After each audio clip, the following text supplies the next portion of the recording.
Nikki Wagner. Thank you very much, Mr Chair. I am very pleased to be speaking on this Appropriations 2014-15 Estimates Bill. And I want to start by thanking the Prime Minister and the National Government for its consistent, ongoing and future support for the recovery and rebuild of Greater Christchurch. The appropriations for 2014 and 15, $570.4 million, as part of a multi-year appropriation of over $15 billion.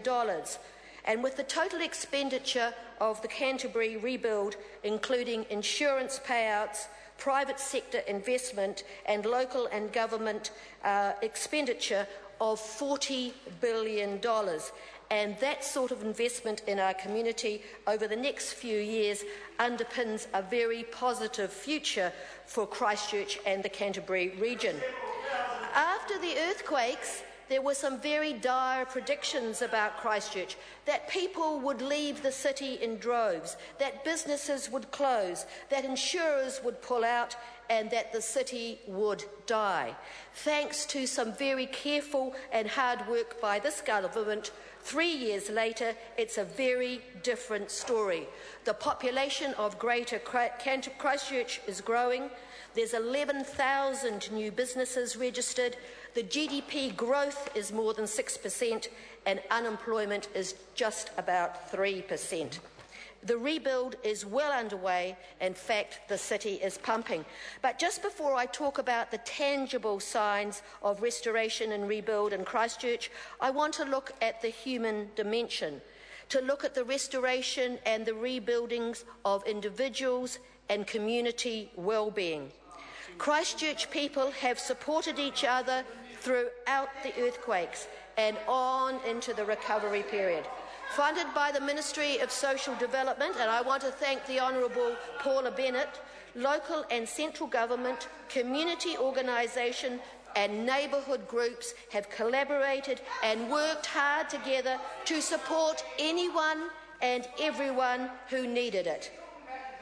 And this is set to continue with a new Community in Mind strategy and $13.5 million for ongoing services to make sure that all those people who are still adversely affected by the earthquakes are supported as they recover. But let's get back to bricks and mortar. The number of homes have been repaired and rebuilt has accelerated recently. EQC has rebuilt 60,000 homes, and that's nearly 80% of the claims, and families are moving into their new homes every day. And I just want to make the point that although there has been pressures for temporary housing, the government has built 4 temporary villages and introduced a housing accord. I'm sorry to interrupt the honourable member. I'd advise members on my left to have a look at Speaker's Ruling 60/4. Interjections to be rare and reasonable, and if at all possible, witty. Call the honourable member. Just to reinforce temporary accommodation, 4 villages have been built, and we're entering into a housing accord for 200 more units with the City Council. But let's look at Skirt, the Stronger Christchurch Infrastructure Recovery Team. That's been a very innovative and successful project. They work on the city's underground infrastructure and the roads above it. And almost 50% of their work has been completed, and the rest is well underway. And that's good news, because we all know that the long-term prosperity of Canterbury and the South Island around that is based on the rebuild of Christchurch, as it is the tourist gateway and the export shipping hub of the whole South Island. But right now, the CBD is full of cranes, diggers, hard hats and high-vis vests. Over 200 building projects are complete or underway within the 4 avenues. The publicly funded Avon Otakaro River project is almost completed, and that will provide people-friendly public space and a waterfront for the CBD. The Restart Mall, which has actually become world-renowned as a symbol of Christchurch coming back, has for the last 3 years provided the retail anchor for the city and ensured that people have come back into our city.